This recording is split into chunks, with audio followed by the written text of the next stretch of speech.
नमस्कार विद्यार्थी मित्रांनो, आपल्या युट्यूब चॅनलवर तुम्हा सर्वांचे स्वागत आहे. बघा विद्यार्थी मित्रांनो, ब्रिटिशांविरुद्ध अनेक लढे झाले. त्यापैकीच एक महत्वाचा लढा म्हणजे सशस्त्र क्रांतीचा लढा. आज आपण त्याच्याविषयी सविस्तर जाणून घेणार आहोत. एकंदरीतच बघा, या बॅनरवरून बऱ्याचशा घडामोडी तुमच्या लक्षात येत असतील. इथे बघा तुम्हाला दिसतंय की स्वातंत्र्य हा माझा जन्मसिद्ध हक्क आहे आणि तो मी मिळवणारच असं ठणकावून सांगणारे कोण होते तर ते होते बघा लोकमान्य टिळक. त्यानंतर पाहायचं झालं तर तुम मुझे खून दो मैं तुम्हें आजादी दूंगा असे म्हणणारे नेताजी सुभाषचंद्र बोस. अनेकांनी स्वतःच जीवन काय केलं, समर्पित केलं. जसं की अनेक क्रांतिकारकांनी हसत हसत फाशी स्वीकारली, कारावास भोगला आणि देशासाठी प्राण अर्पण केलं. मग कोण कोण होते त्याच्यामध्ये, तर अनेक जण होते. मी काही जणांची नावं इथे घेतलेली आहेत, जसं की वासुदेव बळवंत फडके, चाफेकर बंधू. बघा, एकाच घरातील तीन तीन चार चार भावंडांना जर समजा फाशी देण्यात येत असेल तर काय हालत असेल त्या घराची. त्यानंतर बघा खुदिराम बोस, चंद्रशेखर आझाद, भगतसिंग, सुखदेव, राजगुरू, विनायक दामोदर सावरकर अशा अनेक क्रांतिकारकांनी देशासाठी बलिदान दिलं. एकंदरीतच झगडली झुंजली जनता आणि मग तेव्हा कुठं स्वातंत्र्य झाली ही माता. अहिंसक मार्गाचे लढे देण्यात आले, परंतु लकडी बिगर मकडी वटणी येत नाही हे भारतीयांना समजल्याच्या नंतर त्यांना पण काय केलं, तर प्रतिकार शस्त्राने करण्याचा प्रयत्न केला किंवा सुरुवात केली. आणि मग त्याच्यामध्येच अनेक त्या ठिकाणी संस्था स्थापन करण्यात आल्या. मग त्यातल्याच काही प्रमुख संघटना किंवा संस्था आहेत, जसं की अनुशीलन आहे, युगांतर, अभिनव, गदर पार्टी आणि हिंदुस्तान सोशलिस्ट रिपब्लिकन असोसिएशन.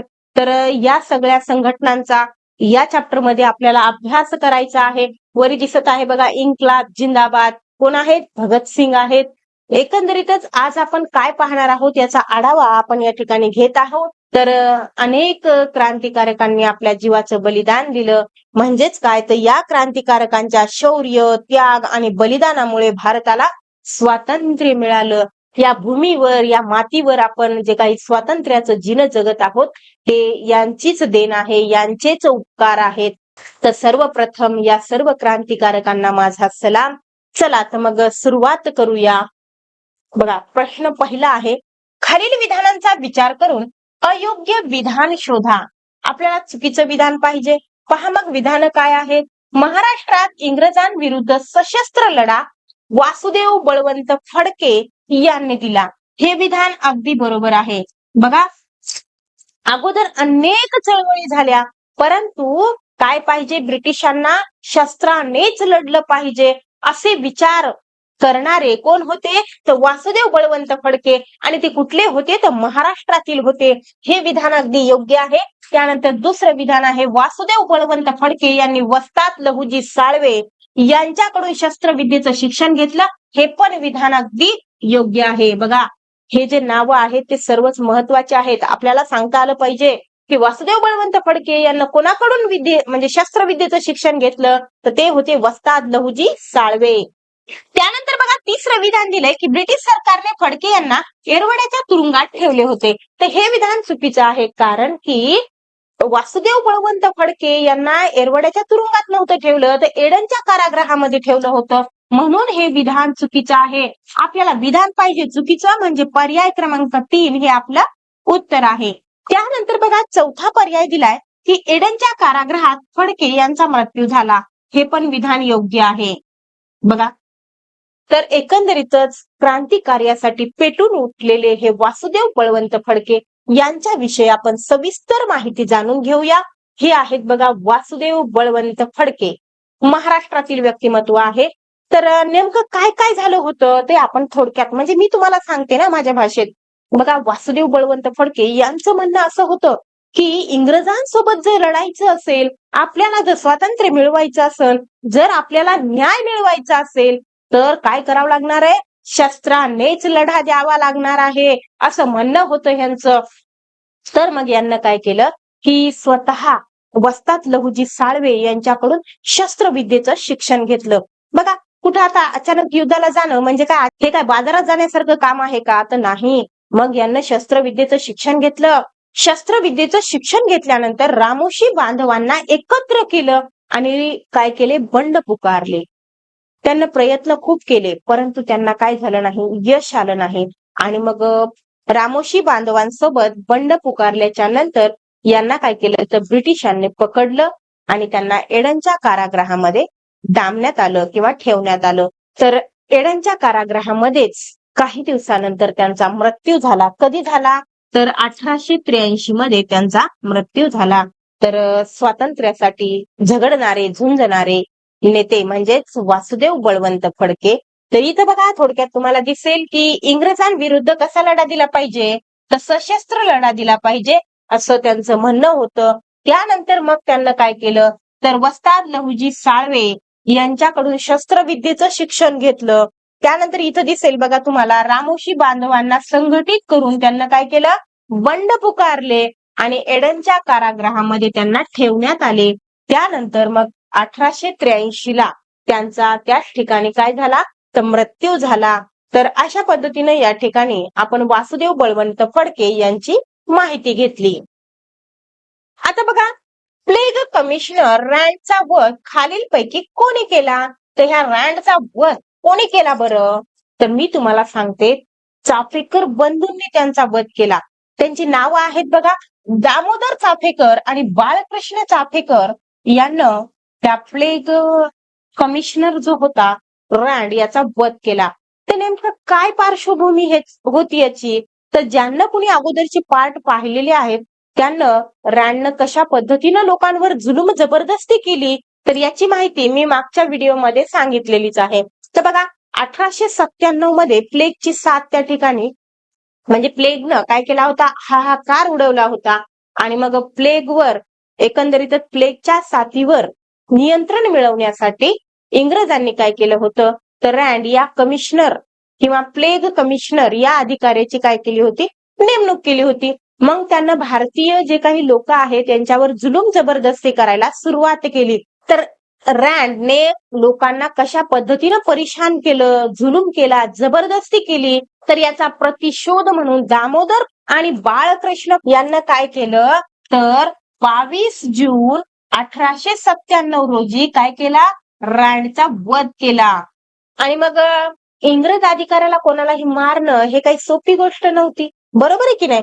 तर मग काय झालं, तर दामोदर, बाळकृष्ण आणि वासुदेव हे 3 बंधू व त्यांचे सहकारी कोण होते, महादेव रानडे यांना फाशी झाली. एकाच घरातील 3 भावांनी काय केलं, देशासाठी हुतात्म्य पत्कारलं.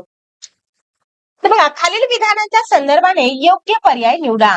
तर अविधान आहे, बिहारमधील आदिवासींनी बिरसा मुंडा यांच्या नेतृत्वाखाली सरकार विरुद्ध लढा दिला.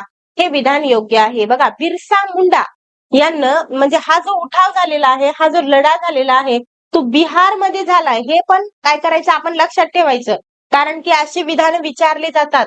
तर बघा, ब विधान आहे, चाफेकर बंधूंनी 22 जून 1897 रोजी रँडचा वध केला. तर हे विधान पण योग्य आहे, बरोबर आहे की नाही. तिकडे दामोदर आणि बाळकृष्ण चाफेकर असं लिहिलं होतं, परंतु ते चाफेकर बंधूच होते ना. तर हे विधान पण काय आहे, योग्य आहे. म्हणजेच काय, तर अ व दोन्ही योग्य, म्हणजे पर्याय क्रमांक 3. बघा, खालील विधानाच्या संदर्भात अयोग्य पर्याय निवडा. चुकीचा पर्याय पाहिजे आपल्याला. तर इथे काय लिहिलंय, पहिलं विधान आहे, सन 1900 मध्ये स्वातंत्र्यवीर सावरकरांनी नाशिक येथे मित्रमेळा ही संघटना स्थापन केली. तर हे विधान अगदी बरोबर आहे. बघा, स्वातंत्र्यवीर सावरकरांविषयी आतापर्यंत खूप प्रश्न विचारण्यात पण आलेले आहेत आणि पुढे पण विचारले जाऊ शकतात. त्यासाठी त्यांचा अभ्यास करणं फार फार गरजेचं आहे. त्यानंतर दुसरं विधान दिलंय की 1904 मध्ये मित्रमेळा या संघटनेला अभिनव भारत असे नाव देण्यात आले. हे पण विधान योग्य आहे. तर त्यांच्याविषयी आपण सविस्तर माहिती पाहणारच आहोत. तरी पण बघा, हे विधान योग्य आहे. त्याच्यानंतर तिसरं विधान दिलंय की उच्च शिक्षण घेण्यासाठी स्वातंत्र्यवीर सावरकर आफ्रिकेला गेले. हे मात्र चुकीचं आहे, कारण की ते उच्च शिक्षण घेण्यासाठी कुठे गेले होते, तर ते गेले होते इंग्लंडला. तर त्यांना उच्च शिक्षण घेण्यासाठी शिष्यवृत्ती मिळाली होती, त्यामुळे ते कुठे गेले होते, ते इंग्लंडला गेले होते. म्हणून हे विधान आहे चुकीचं. आपल्याला पाहिजे चुकीचं विधान, म्हणून पर्याय क्रमांक 3. त्यानंतर बघा, चौथं विधान काय दिलंय, की 1857 स्वातंत्र्य समर हा ग्रंथ विनायक दामोदर सावरकर यांना लिहिला. तर हे विधान तर सगळ्यांनाच माहिती काय आहे, योग्य आहे. बरोबर आहे की नाही? आतापर्यंत असे म्हणजे ह्या स्वातंत्र्यवीर सावरकरांचं 1857चा स्वातंत्र्य समर हे जे पुस्तक आहे ते कोणाचं आहे असा प्रश्न येऊन गेलेला आहे. त्यामुळे सर्वांना हे माहित असेल. चला तर मग स्वातंत्र्यवीर सावरकरांविषयी अधिकची माहिती आपण इथे घेणार आहोत. पहिली गोष्ट म्हणजे अशी, जे की चुकीचं विधान होतं बघा. उच्च शिक्षण घेण्यासाठी सावरकर कुठे गेले होते? तर इंग्लंडला गेले होते. सविस्तर माहिती पाहायची म्हणजे आधी आपल्याला सुरुवात करावं लागेल 1900 पासून. तर बघा 1900 मध्ये काय केलं, स्वातंत्र्यवीर सावरकरांनी मित्रमेळा ही संघटना काय केली, क्रांतिकारकांची गुप्त संघटना स्थापन केली. आणि मग पुढे 1904 ला याच संघटनेचं नाव बदलून नाव काय ठेवण्यात आलं, तर अभिनव भारत. जर समजा जोड्या लावामध्ये आलं की स्वातंत्र्यवीर सावरकर असतील तिथं आणि अभिनव भारत असेल, तर स्वातंत्र्यवीर सावरकरांची जोडी कोणासोबत लावायची, अभिनव भारत याच्यासोबत लावायची. त्यानंतर आणखीन महत्वाचं म्हणजे ते इंग्लंडला गेले म्हणजे काय, क्रांतिकारी जी चळवळ होती याच्यातून बाहेर पडले का, तर नाही. तिथून सुद्धा त्यांना त्यांचं जे कार्य आहे भारताला स्वातंत्र्य मिळवून देण्याचं ते कार्य चालूच होतं. त्यांना तिथून अभिनव भारत संघटनेच्या भारतातील सदस्यांना क्रांतिकारी वाङ्मय, पिस्तुले आणि विविध साहित्य त्यांना तिथून पाठवली भारतीयांना. बघा आणखीन एक महत्वाचं ते म्हणजे जोसेफ मॅझिनी या प्रसिद्ध इटालियन क्रांतिकारकाचे स्फूर्तिदायी चरित्र त्यांना लिहिलेलं आहे. कोणी लिहिलं असा जर प्रश्न आला की जोसेफ मॅझिनी त्या इटालियन क्रांतिकारकाचे चरित्र कोणी लिहिले, तर स्वातंत्र्यवीर सावरकरांनी लिहिले. आता हे तर काय बोलण्याची गोष्टच नाही की 1857 स्वातंत्र्य समर हे कोणाचं आहे, तर ते आहे स्वातंत्र्यवीर सावरकरांचं. इथं बघा, इथं काय दिलेलं आहे, तर एकंदरीत त्यांचं जे काही कार्य आहे त्याचा थोडक्यात आढावा इथे घेतलाय. तर 50 वर्षाच्या सश्रम कारावासाची शिक्षा सावरकरांना झाली. मग त्यांना कुठे ठेवण्यात आलं, तर अंदमानच्या सेल्युलर जेलमध्ये होते बघा ते. तर तिथं त्यांना काय लिहिलं, माझी जन्मठेप नावाचं म्हणजे आत्मचरित्र लिहिलं. यामध्ये त्यांचे जे काही त्यावेळचे म्हणजे जन्मठेपेच्या काळातले जे काही भयानक दिवस आहेत त्याची अनुभूती त्यांना या पुस्तकातून किंवा या आत्मचरित्रामधून मांडलेली आहे. पुढे सरकारने त्यांना रत्नागिरी येथे नेऊन स्थानबद्ध केले. मग तिथं पण ते शांत बसले का, तर नाही. तिथं सुद्धा सावरकरांनी जातीभेद निर्मूलन, अस्पृश्यता निवारण, सहभोजन, त्यानंतर भाषा शुद्धीकरण, सामाजिक चळवळी केल्या. बघा करणारा माणूस कुठंच शांत बसत नाही. फक्त तशी आग पाहिजे, तशी आग त्यांच्यामध्ये होते. भारताला स्वातंत्र्य मिळवून त्यांना द्यायचं होतं. त्यासाठी ते जेलमध्ये सुद्धा गपची बसले नाहीत बघा. तर ते एक थोर साहित्यिक होते हे आपल्याला तर आता कळलंच असं आतापर्यंत त्यांचं साहित्य पाहून. त्यानंतर आणखीन एक महत्वाचं असं आहे की 1938 साली मुंबई येथे भरलेल्या साहित्य संमेलनाचे ते अध्यक्ष होते. बघा प्रश्न विचारला जाऊ शकतो. 1938 आपल्याला वाटते साहित्य संमेलनाचे अध्यक्ष कसं काय विचारतात, पण जे पुस्तकात अध्यक्ष म्हणजे साहित्य संमेलनाचे अध्यक्ष दिलेत तेच अध्यक्ष म्हणजे साहित्य संमेलनाचे अध्यक्ष विचारतात. असे कुठलेही उचलून विचारत नाहीत. ते बघा इथं दिलेलं आहे ते आपण लक्षात ठेवलं पाहिजे. तर सावरकरांचे जे काही जीवन आहे हे राष्ट्रभक्ती, त्याग आणि समाज सेवेचे प्रेरणादायी उदाहरण आहे. तर स्वातंत्र्यवीर सावरकर विषयी आपण जे आतापर्यंत माहिती पाहिली याच्यावरून तरी एवढंच निष्कर्ष निघतो की त्यांची जी माहिती आहे, त्यांचे जे विचार आहेत ते देशासाठी प्रेरणादायी ठरणारे आहेत. बघा प्रश्न आहे 1938 साली मुंबई येथे भरलेल्या मराठी साहित्य संमेलनाचे अध्यक्षस्थान डॅश यांनी भूषवले. कोणी भूषवले, तर ते भूषवले बघा स्वातंत्र्यवीर सावरकर. प्रश्न आहे डॅश या युवकाने नाशिकचा कलेक्टर जॅक्सनचा वध केला. कोणी केला, मग कोणी केला त्यांचा वध, तर तो केला बघा अनंत लक्ष्मण कान्हेरे. आता उगाच वध केला असेल का, निश्चितच नाही. तर त्याच्या मागची पार्श्वभूमी आपण इथे जाणून घेऊया. बघा सरकारला काय झालं, तर अभिनव भारत या संघटनेविषयी भनक लागली. मग त्यांना काय केलं, तर तर बाबाराव सावरकर जे आहेत त्यांना अटक केले आणि त्यांना जन्मठेपेची शिक्षा सुनावली. मग या शिक्षेचा प्रतिशोध घेण्यासाठी काय केलं तर अनंत लक्ष्मण कान्हेरे या युवकाने नाशिकचा जो कलेक्टर होता, कोण होता तो तर जॅक्सन, याचा वध केला आणि एकंदरीतच आपला बदला जो आहे तो त्यानं पूर्ण केला. मग लगेच काय अनंत कान्हेरे यांना काय सोडून दिलं असेल का तर नाही. पुढे काय झालं बघा, सरकारने अभिनव भारत संघटनेशी संबंधित असलेल्या लोकांना अटक करायला सुरुवात केली आणि अटक करायला सुरुवात तर केलीच, परंतु त्यांना जॅक्सनचा जे काही वध झालेला आहे, कोणी केला वध तर अनंत लक्ष्मण कान्हेरे या युवतीने केला. परंतु त्याचा संबंध कोणासोबत जोडला तर स्वातंत्र्यवीर सावरकरांशी जोडला आणि त्यांना 50 वर्षाचा सश्रम कारावासाची शिक्षा झाली. हे काय आपण आता स्वातंत्र्यवीर सावरकरांविषयी पाहिलं त्याच्यामध्ये तर हे आलेलंच आहे, बरोबर आहे की नाही. म्हणजे बघा असं जे आहे ते पण नाही ते पण डांबून व्यक्तीवर जुलूम जबरदस्ती करून त्याला काय करत होते, शिक्षा देत होते. खालील विधानांच्या संदर्भाने योग्य पर्याय शोधा. तर इथं अविधान दिले, बंगालमध्ये अनुशीलन समिती ही क्रांतिकारी संघटना कार्यरत होती. अगदी बरोबर आहे. अनुशीलन समिती ही जर कुठली आहे तर ती बंगालमधील आहे. त्यानंतर अरविंद घोष यांचे बंधू बारिंद्रनाथ घोष हे या संघटनेचे प्रमुख होते. तर हे पण विधान योग्य आहे बघा. म्हणजे एकंदरीत दोन्ही विधान योग्य आहेत. त्यानंतर तिसरं विधान दिले, कोलकात्याजवळ माणिकताळा येथे या समितीचे बॉम्ब तयार करण्याचे केंद्र होते. अगदी बरोबर आहे. ही जी काही अनुशीलन समिती आहे तर यांचं बॉम्ब बनवण्याचं केंद्र कुठं होतं, कोलकात्याजवळ माणिकताळा येथे होतं. तर हे तीनही विधानं योग्य आहेत. अ ब क सर्वच आपल्याला योग्यच पाहिजे होते ना. तर पुढे मग आता नेमकी याच्याविषयी अधिकची माहिती काय मिळते बघूया. तर बघा, बंगालच्या फाळणीनंतर ब्रिटिशांविरुद्ध जी चळवळ चालू होती तर तिला तीव्र स्वरूप प्राप्त झालं आणि मग नंतर काय झालं तर स्थानिक उठावाच्या जागी व्यापक अशा क्रांतिकारी चळवळीचा राष्ट्रीय पातळीवर उदय झाला. अनेक संस्था आणि संघटना काय झाल्या, स्थापन करण्यात आल्या आणि ब्रिटिश सरकारला किंवा अधिकाऱ्याला जरब बसवणे, ब्रिटिश शासन यंत्रणा खिळखिळी करणे, ब्रिटिश सरकारचा लोकांना वाटणारा दरारा नाहीसा करणे, ब्रिटिशांची सत्ता उलटून टाकणे ही त्याची काय होती तर प्रमुख उद्दिष्टे होती. कोणाची, या क्रांतिकारकांची होती. एकंदरीतच विविध संघटना वगैरे स्थापन करण्यात आल्या तर त्यांचा नेमका उद्देश काय होता तर ब्रिटिश सत्ता त्यांना उलथून पाडायची होती. हे सर्व इथं तुम्हाला दिसत आहे. जेणेकरून काय घोषणा दिल्या, एकत्र बसून अनेक क्रांतिकारकांनी एकत्र येऊन काय केलं, विविध संघटना स्थापन केल्या. त्यातलीच एक संघटना होती बघा, अनुशीलन समिती. ही संघटना स्थापन करण्यात आली. पुढे आणखीन माहिती पाहूया त्याच्याविषयी. तर बघा इथं बंगालमध्ये अनुशीलन समिती ही क्रांतिकारी संघटना कार्यरत होती आणि अनुशीलन समितीच्या किती शाखा होत्या तर 500च्या वर शाखा होत्या.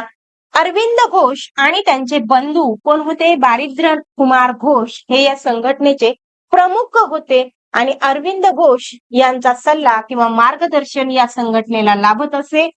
कोलकात्याजवळ बघा मगाशी विधान होते की नाही, कोलकात्याजवळील माणिकताळा येथे या समितीचे बॉम्ब बनवण्याचे केंद्र होते. म्हणजे एकंदरीत मगाचे तीनही विधान या ठिकाणी आले, ते कसे योग्य आहेत ते आपण या ठिकाणी पाहिलं. त्यानंतर आणखीन महत्वाची माहिती अशी बघा, 1908 साली कोण खुदिराम बोस व प्रफुल्ल चाकी अनुशीलन समितीच्या सदस्यांना काय केलं तर किंग्सफोर्ड हा जो काही इंग्रज अधिकारी आहे किंवा इंग्रजांचा न्यायाधीश आहे याला ठार मारण्याची त्या ठिकाणी योजना आखली. परंतु या योजनेमध्ये त्यांना यश आलं नाही. झालं काय तर त्यांना किंग्सफोर्डच्या गाडीवर काय केला, बॉम्ब टाकला. परंतु त्या गाडीमध्ये किंग्सफोर्ड हा नव्हता तर त्या जागी 2 इंग्लिश स्त्रिया मारल्या गेल्या. तर बघा मग एवढं झाल्याच्या नंतर जे बघा, एकतर त्यांना मारायचं होतं कोणाला, किंग्सफोर्डला, परंतु तो तर त्या ठिकाणी बचावला. परंतु झालं काय तर त्या 2 स्त्रिया मारल्या गेल्या. या कारणास्तव प्रफुल्ल चाकी यांना स्वतःवर काय केली तर गोळी झाडली आणि जे कोण होते खुदिराम बोस तर यांना पोलिसांनी पकडलं.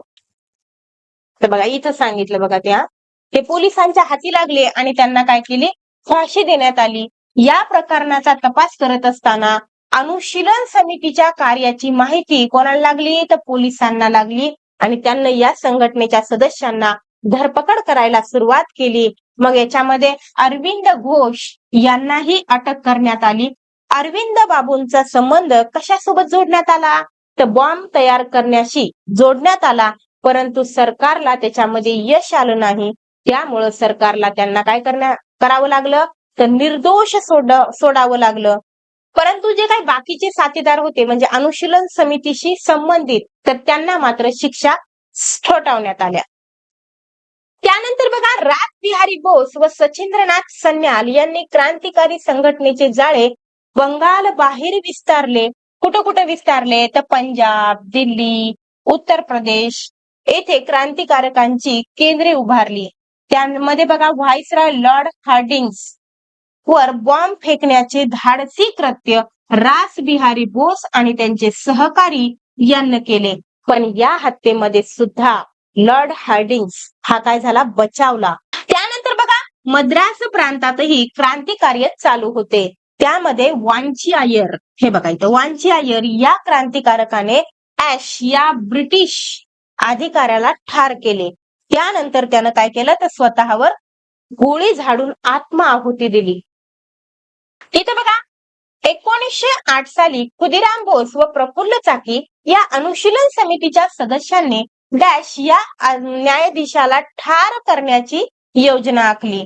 तर कोणत्या न्यायाधीशाला ठार करायचं होतं तर आपण पाहिलं ना ते किंग्सफोर्ड होता बघा, म्हणजे त्याच्यामध्ये तो बचावला. तो काय झाला बचावला, परंतु योजना तर आखली होती ना, तर कोणाला मारायचं होतं ते किंग्सफोर्डला मारायचं होतं. तर इथं बघा दोन विधान दिलेत, विधान अ आणि विधान ब. तर विधान अ दिले की रासबिहारी बोस व सचिंद्रनाथ सन्याल यांनी क्रांतिकारी संघटनेचे जाळे बंगाल बाहेर विस्तारले. हे विधान योग्य आहे. तर विधान ब आहे व्हाईसरॉय लॉर्ड हार्डिंग्स वर बॉम्ब फेकण्याचे धाडसी कृत्य चाफेकर बंधू आणि त्यांच्या सहकार्यांनी केले. हे विधान मात्र चुकीचं आहे, कारण की हार्डिंग्स वर बॉम्ब फेकण्याचं धाडसी कृत्य हे कोणी केलं होतं तर ते केलं होतं रासबिहारी बोस आणि त्यांच्या सहकार्याने. म्हणून हे विधान चुकीचं आहे. तर आपल्याला काय इथं आपलं ऑप्शन काय असणार आहे योग्य, तर अ काय आहे योग्य आहे आणि ब अयोग्य, म्हणजे पर्याय क्रमांक 1. त्यानंतर बघा मद्रास प्रांतातील क्रांतिकारी डॅश यानं ऍश या ब्रिटिश अधिकाऱ्याला ठार केले. कोणी ठार केलं होतं आपण मगाशीच वाचलं वांची अय्यर, बरोबर आहे की नाही, पर्याय क्रमांक 3. त्यानंतर बघा डॅश या भारतीय देशभक्ताने इंडिया हाऊसची स्थापना केली. कोणी केली होती इंडिया हाऊसची स्थापना, जोड्या लावामध्ये नेहमी विचारलं जातं, तर ती केली होती बघा पंडित श्यामजी कृष्ण वर्मा यांना. तर बघा इंडिया हाऊसची स्थापना पंडित श्यामजी कृष्ण वर्मा यांनी केली, पण कशासाठी केली होती, इंडिया हाऊसचं कार्य आपल्याला माहित पाहिजे, बरोबर आहे की नाही. तर बघा भारतीय क्रांतिकार्याला प्रदेशातील भारतीय क्रांतिकारकांनी काय केलं सहाय्य केलं. त्यामध्येच बघा इंग्लंड येथील इंडिया हाऊस हे या सहाय्याचे महत्वाचे केंद्र होते. आणि ते कोणी उभारलं होतं तर या संघटनेची स्थापना कोणी केली होती तर पंडित श्यामजी कृष्ण वर्मा या भारतीय देशभक्ताने इंडिया हाऊसची स्थापना केली. या संस्थेमार्फत भारतीय तरुणांना इंग्लंडमध्ये उच्च शिक्षण घेण्यासाठी शिष्यवृत्त्या दिल्या जात आणि तशीच शिष्यवृत्ती कोणाला मिळाली होती तर स्वातंत्र्यवीर सावरकरांना मिळाली होती. त्यानंतर बघा हे आहेत बघा श्यामजी कृष्ण वर्मा. त्यानंतर बघा महत्वाची भूमिका यांना पण बजावलेली आहेत, या आहेत मादाम कामा. तर मादाम कामा यांनी जर्मनीतील स्टुटगार्ड या ठिकाणी काय केलं होतं तर स्वातंत्र्याचा प्रश्न उपस्थित केला होता. त्याचबरोबर तिरंगा ध्वज पण फडकावला होता.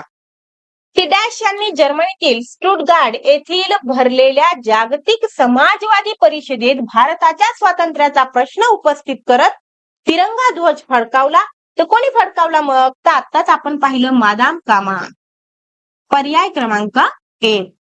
तर इथे बघा कर्झन वायली या इंग्रज अधिकाऱ्याला ठार करणारा क्रांतिकारक खालीलपैकी कोणता, तर कोण होता तो क्रांतिकारक तर तो होता बघा मदनलाल धिंगरा. मदनलाल धिंगरा यांच्याविषयी अधिकची माहिती इथं मिळेल.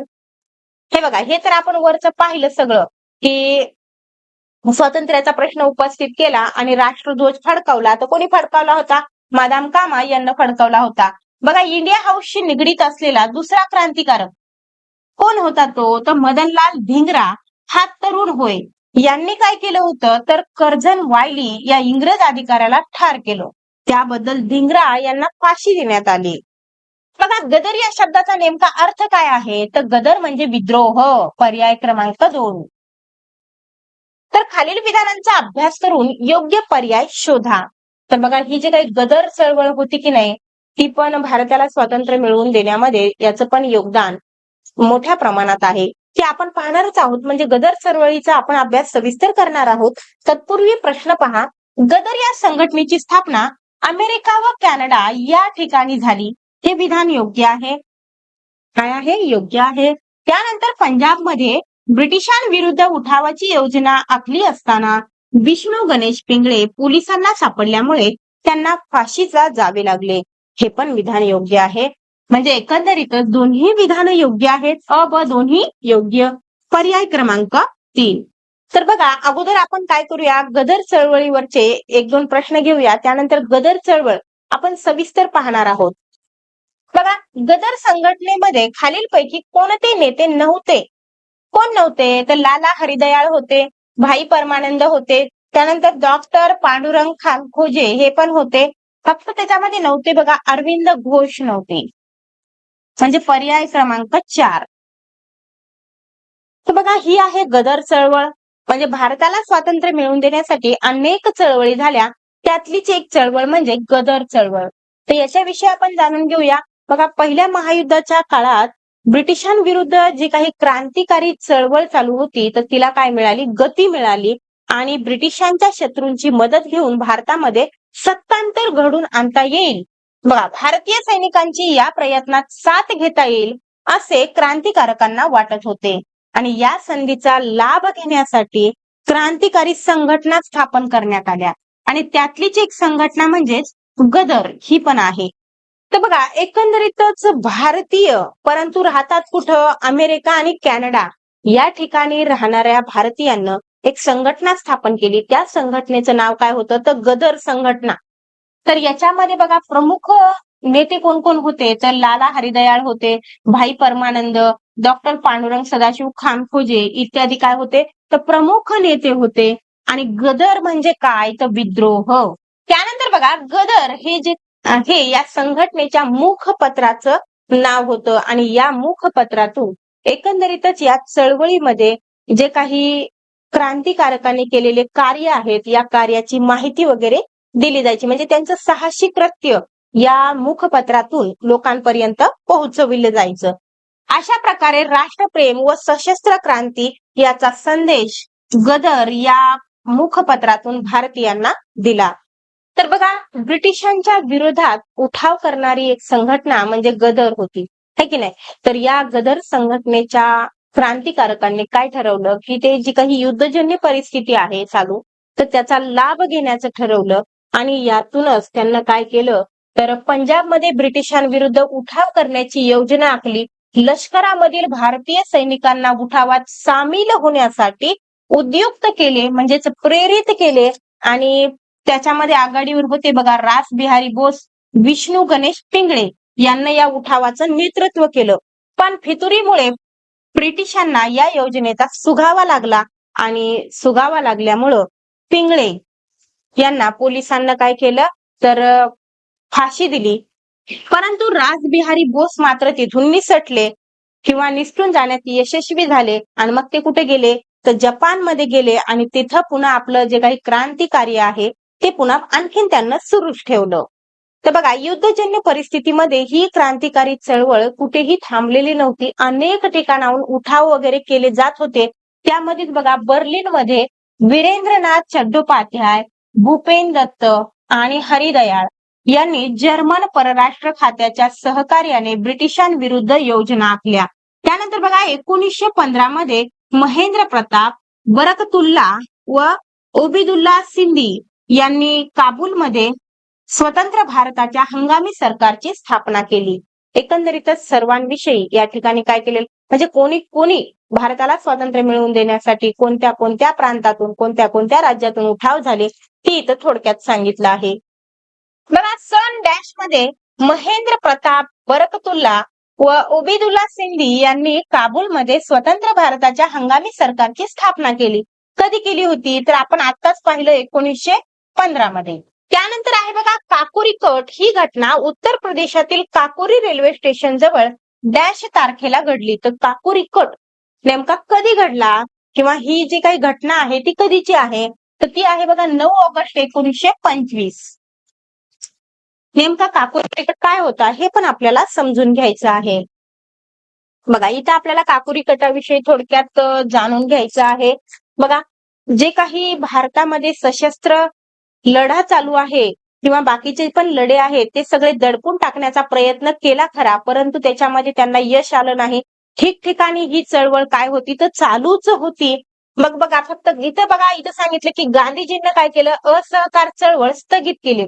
मग गांधीजींनी असहकार चळवळ स्थगित केल्यामुळं जे काही भारतीय आहेत ते अहिंसक मार्ग सोडून पुन्हा काय झाले, इकडे सशस्त्र लढ्याकडे वळले आणि त्यामुळं एकंदरीतच सशस्त्र लढ्याला वेग आला किंवा ते कार्य प्रगतीपथावर जाऊ लागलं. त्याच्यामध्ये कोण कोण होतं बघा, तर चंद्रशेखर आझाद होते, रामप्रसाद बिस्मिल होते, त्याच्यानंतर योगेश चटर्जी, सचिंद्रनाथ सन्याल तर इत्यादी क्रांतिकारक एकत्र आले आणि क्रांती कार्याला लागणारा जो काही पैसा आहे ते जमवण्यासाठी त्यांना रेल्वेतून नेला जाणारा जो काही सरकारचा खजिना आहे तो काय केला, लुटला. कधी लुटला तर 9 ऑगस्ट 1925 रोजी आणि तो काकोरी या उत्तर प्रदेशातील रेल्वे स्टेशन जवळ लुटला.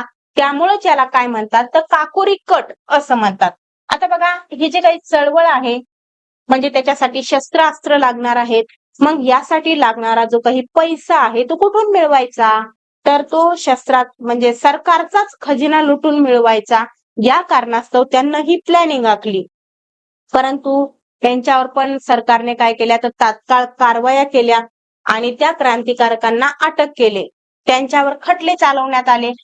त्याच्यामध्ये कोण कोण होते तर अशफाक उल्ला खान होते, रामप्रसाद बिस्मिल होते, रोशन सिंग, राजेंद्र लाहिरी यांना फाशी देण्यात आली. चंद्रशेखर आझाद मात्र पोलिसांच्या हाती सापडले नाहीत. ते शेवटपर्यंत लढत राहिले. शेवटी ते कुठं सापडले आणि कुठल्या चकमकीत मारले गेले ते पण आपण पाहणार आहोत. बघा काकोरी कटाचे मुख्य उद्दिष्ट काय होते तर काकोरी कटाचा मुख्य उद्देश काय होता तर जे काही पैसा पाहिजे आहे क्रांतिकारी चळवळीला तर तो मिळवण्यासाठी सरकारचा काय करायचा, खजिना लुटायचा. तर इथे विधान दिलेले आहेत बघा, अ आणि ब विधान दिले. पहिलं विधान आहे काकोरी हे ठिकाण सध्या उत्तर प्रदेशात आहे, तर हे पण विधान काय योग्य आहे. त्यानंतर बघा ब विधान दिले, काकोरी कट प्रकरणात चंद्रशेखर आझाद यांना फाशीची शिक्षा देण्यात आली. हे तर विधान चुकीचं आहे, कारण की आपण पाहिलं की त्या ठिकाणी बऱ्याच जणांना काय देण्यात आली, शिक्षा देण्यात आली, परंतु त्या ठिकाणी चंद्रशेखर आझाद पोलिसांच्या हाती सापडले होते का तर नाही ना, म्हणून हे विधान चुकीचं आहे. तर अ काय आहे, योग्य आहे आणि ब अयोग्य आहे, म्हणजे पर्याय क्रमांक 1. इथे बघा हिंदुस्थान सोशलिस्ट रिपब्लिकन असोसिएशनच्या संघटनेची स्थापना प्रामुख्याने डॅश विचारसरणीने प्रभावित झालेल्या तरुणांनी केली. तर कोण होते ते तरुण ते तर आपण पाहणारच आहोत, परंतु त्यांची विचारसरणी कशी होती तर समाजवादी होती. बघा तर बघा ही इथं आहे हिंदुस्थान सोशलिस्ट रिपब्लिकन असोसिएशन ची स्थापना कोणी केली, त्याचं कार्य कोणी केलं ते आपण इथं सविस्तर जाणून घेऊया. बघा हिंदुस्थान सोशलिस्ट रिपब्लिकन असोसिएशन समाजवादी विचारांनी प्रभावित होती. आताच आपण पाहिलं कोणत्या विचारांनी प्रभावित होती तर समाजवादी विचारांनी प्रभावित झालेली होती. त्याच्यामध्ये असे तरुण काय करत होते, काम करत होते. देशव्यापी क्रांतिकारी संघटना उभी करण्याचे त्यांनी ठरवले. त्याच्यामध्ये कोण होतं तर चंद्रशेखर आझाद, भगतसिंग, राजगुरू, सुखदेव इत्यादी तरुण यामध्ये प्रमुख होते आणि हे सर्व क्रांतिकारक धर्मनिरपेक्ष विचारसरणीचे होते. 19 साली दिल्लीच्या फिरोजशाह कोटला मैदानावर झालेल्या बैठकीमध्ये या तरुणांनी हिंदुस्थान सोशलिस्ट रिपब्लिकन असोसिएशन या संघटनेची स्थापना केली. ह्याच्यात कोण कोण होते ते आपण पाहिलेलं आहे. तर भारताला ब्रिटिशांच्या तावडीतून मुक्त करणे हे या संघटनेचे उद्दिष्ट होते. बघा, जर विचारलं तुम्हाला हिंदुस्थान सोशलिस्ट रिपब्लिकन असोसिएशन या संघटनेचं मुख्य उद्दिष्ट काय होतं, तर भारताला ब्रिटिशांच्या तावडीतून मुक्त करायचं होतं. त्याचबरोबर आणखीन एक कार्य त्यांना करायचं होतं, ते म्हणजे शेतकरी कामगारांचे शोषण करणारी अन्यायी सामाजिक आर्थिक व्यवस्था ही त्यांना काय करायची होती, उलटून टाकायची होती. सामाजिक न्यायावर व समतेवर आधारित समाज निर्माण करण्याला भगतसिंग यांना महत्व दिलं. तर इथं बघा तुम्हाला भगतसिंग राजगुरू दिसतायत. आणखीन कुठली कार्य केली त्यांना, तर बघा शस्त्र गोळा करणे, त्याचबरोबर कार्यक्रमाची अंमलबजावणी करणे, ही सर्व कामे या संघटनेच्या स्वतंत्र विभागाकडे सोपवण्यात आली.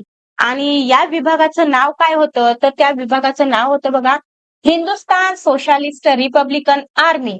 आणि याचे प्रमुख होते बघा चंद्रशेखर आझाद. जोड्या लावामध्ये नेहमी तुम्हाला दिसल की हिंदुस्थान सोशलिस्ट रिपब्लिकन आर्मी नंतर अगोदरच्या पण सगळ्या संस्था वगैरे तुम्ही काय करायच्यात लक्षात ठेवायच्यात, त्याचे प्रमुख कोण होते, म्हणजे जोडी लावताना आपल्या काय होणार आहे, त्याची मदत होणार आहे. तर या संघटनेच्या सदस्यांनी क्रांतिकारी कृत्य केली. तर भगतसिंग आणि राजगुरू यांना काय केलं होतं, तर लाला लजपतराय यांच्या मृत्यूचा बदला कसा घेतला, तर सॉन्डर्स या अधिकाऱ्यावर काय केलं, त्यांना गोळ्या घातल्या. त्यानंतर बघा सरकारने दुसरी एक नवीन 2 विधेयकं आणली होती.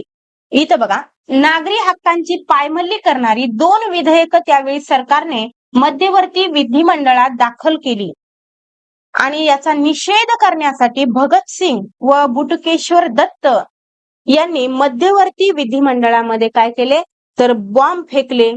मग सरकारने काय केलं, तर हिंदुस्थान सोशलिस्ट रिपब्लिकन आर्मीचे जे काही केंद्र आहेत त्याच्यावर धाड टाकली आणि त्याच्यामधून सॉन्डर्स चे जे काही म्हणजे सॉन्डर्सला काय केलं होतं, ठार मारलं होतं. बघा इकडं ठार केलं होतं. तर याचे धागेदोरे पोलिसांच्या हाती लागले. आणि मग त्यातूनच काय झालं, तर क्रांतिकारकांची धरपकड त्या ठिकाणी सुरू झाली. त्यांच्यावर एकंदरीतच राजद्रोहाचे खटले त्या ठिकाणी टाकण्यात आले. मग त्याच्यामध्ये कोण होते बघा, आता ते होते बघा भगतसिंग, राजगुरू आणि सुखदेव यांच्यावर राजद्रोहाचा खटला टाकण्यात आला. आणि 23 मार्च 1931 रोजी लाहोरच्या तुरुंगात यांना फाशी देण्यात आली. आणि इथं काय सांगितले बघा, की चंद्रशेखर आझाद मात्र शेवटपर्यंत पोलिसांच्या हाती सापडले नाहीत. मात्र पुढे काय झालं, तर अहलाबादच्या अल्फ्रेड पार्क मध्ये पोलिसांशी झालेल्या चकमकीत ते काय झाले, ठार झाले. इथं बघा हिंदुस्थान सोशलिस्ट रिपब्लिकन असोसिएशन या संघटनेचे मुख्य उद्दिष्ट काय होते, काय होते या संघटनेचं मुख्य उद्दिष्ट, तर त्याचं उद्दिष्ट होतं भारताला ब्रिटिशांच्या तावडीतून मुक्त करणे. पर्याय क्रमांक 2. बघा प्रश्न काय आहे, भगतसिंग व बटुकेश्वर दत्त यांना मध्यवर्ती विधिमंडळात बॉम्ब फेकले, त्याचं काय कारण आहे, तर याचं कारण असं होतं की नागरी हक्काची पायमल्ली करणारे, काय कारण होतं, नागरी हक्काची पायमल्ली करणारी 2 विधेयक सरकारने काय केली होती, दाखल केली होती. म्हणून काय केलं, तर भगतसिंग आणि बटुकेश्वर दत्त यांना विधिमंडळावर बॉम्ब फेकले. त्यानंतर बघा हिंदुस्थान सोशलिस्ट रिपब्लिकन आर्मी या विभागाचे प्रमुख नेते कोण होते, तर मी मगाशीच तुम्हाला सांगितलं की आझाद, चंद्रशेखर आझाद हे होते प्रमुख. हिंदुस्थान सोशलिस्ट रिपब्लिकन आर्मी म्हटलं की चंद्रशेखर आझाद. त्यानंतर चितगाव शस्त्रागारातील हल्ल्याची योजना डॅश यांच्या नेतृत्वाखाली आखण्यात आली. तर चितगावचं जे काही शस्त्रागारातील हल्ला आहे, तर याची योजना किंवा याचं नेतृत्व कोणी केलं होतं, तर ते केलं होतं बघा सूर्यसेन यांना. यांच्याविषयी अधिकची माहिती आपल्याला या ठिकाणी जाणून घ्यायची आहे. बघा हे आहेत सूर्यसेन. तर आपल्या भोवती त्यांना अनेक जण म्हणजे सोबत कामातले होते. तर त्यांच्यामध्ये कोण होते बघा, अनंत सिंग होते, गणेश घोष होते, कल्पना दत्त, प्रीतीलता वड्डेदार. बघा स्त्रिया पण मागे नव्हत्या. यासारख्या निष्ठावान क्रांतिकारकांची फौज गोळा केली. त्यांच्या साह्याने चितगाव येथील शस्त्रागारावरील हल्ल्याची योजना सूर्यसेन यांना आखली. आणि या योजनेप्रमाणे 18 एप्रिल 1930 रोजी क्रांतिकारकांनी चितगाव मधील 2 शस्त्रागारातील शस्त्रास्त्रे काय केली, ताब्यात घेतली. टेलिफोन त्याचबरोबर टेलिग्राफ यंत्रणा त्यांनी तोडून टाकली आणि संदेश वहन यंत्रणा काय केली तर ठप्प केली किंवा ठप्प करण्यामध्ये त्यांना यश मिळाले. त्यानंतर त्यांनी ब्रिटिश फौजांशी रोमहर्षक लढा दिला. परंतु थोड्याच कालावधीमध्ये यांना काय केलं पोलिसांनी पकडलं. बघा झालं कधी होतं तर 18 एप्रिल 1930 ला झाला होता तो लढा आणि त्याच्यानंतर 16 फेब्रुवारी 1933 रोजी सूर्यसेन व त्यांचे जे काही सहकारी होते ते पोलिसांच्या हाती सापडले. सूर्यसेन आणि त्यांच्यासोबतचे जे काही 12 सहकारी होते त्यांना काय करण्यात आली फाशी दिली. फाशी दिल्याच्या नंतर कल्पना दत्त कोण कल्पना दत्त आणि प्रीतिलता वड्डेदार राहिल्या. मग त्याच्यातल्या कल्पना दत्त यांना जन्मठेपेची शिक्षा झाली आणि प्रीतिलता वड्डेदार यांना काय केली स्वतःवर गोळी झाडून घेतली.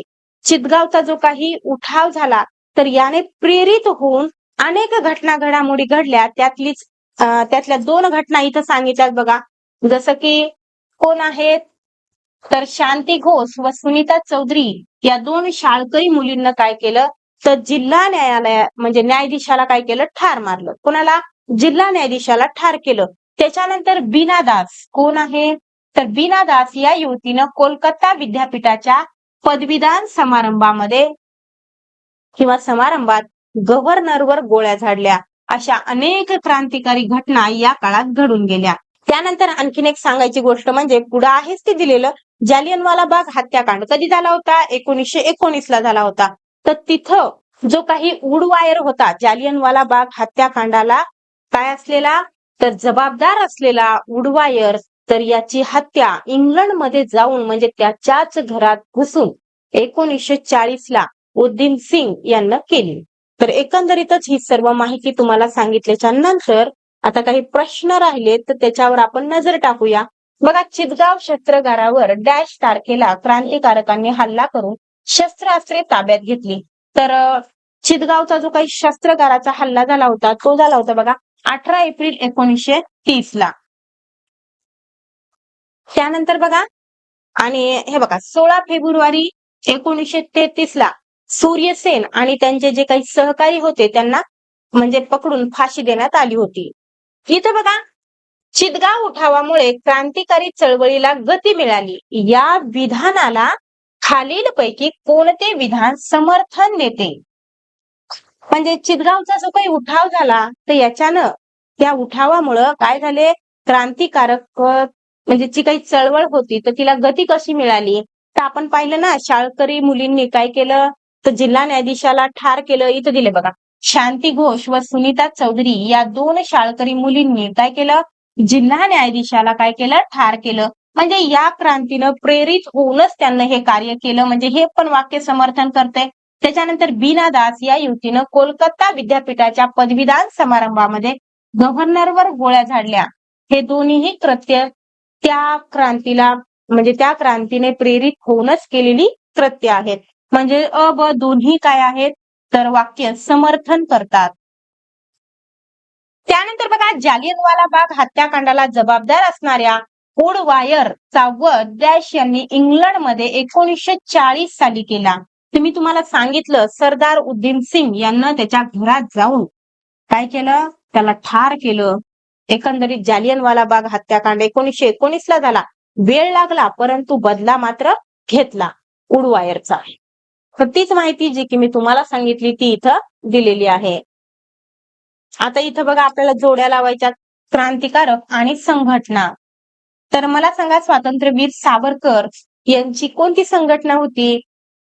आधी तिचं नाव काय होतं मित्रमेळा होतं आणि मग नाव बदलून काय केलं होतं अभिनव भारत दिलं होतं नाव. बरोबर की नाही. म्हणजे 1900 मध्ये मित्रमेळा ही संघटना स्थापन केली आणि 1904 मध्ये तिचंच नाव बदलून काय करण्यात आलं तर अभिनव भारत करण्यात आलं. बरोबर की नाही. त्यानंतर बारिंद्रनाथ इथं जरा नाव चुकले बरं बारिंद्रनाथ कुमार घोष यांची कोणती होती तर अनुशीलन समिती होती. आणि चंद्रशेखर आझाद म्हटलं मी तुम्हाला म्हटलं ना की आर्मी म्हटलं की Chandrashekhar Azad Hindustan socialist Republican army. तर अशा पद्धतीने आपल्याला जोड्या लावता येतील. तर विद्यार्थी मित्रांनो हा जो काही चॅप्टर आहे या ठिकाणी संपतो. आता बाकीचे जे काही एकंदरीत 2-3 म्हणजे 1-2 पार्ट होतील आणखीन. त्यानंतर नागरिकशास्त्र घेऊया 8वीचं आणि त्याचबरोबर आपलं 8वीचं इतिहास प्लस नागरिकशास्त्र तेव्हा संपेल. भेटूया मग पुढच्या व्हिडिओमध्ये.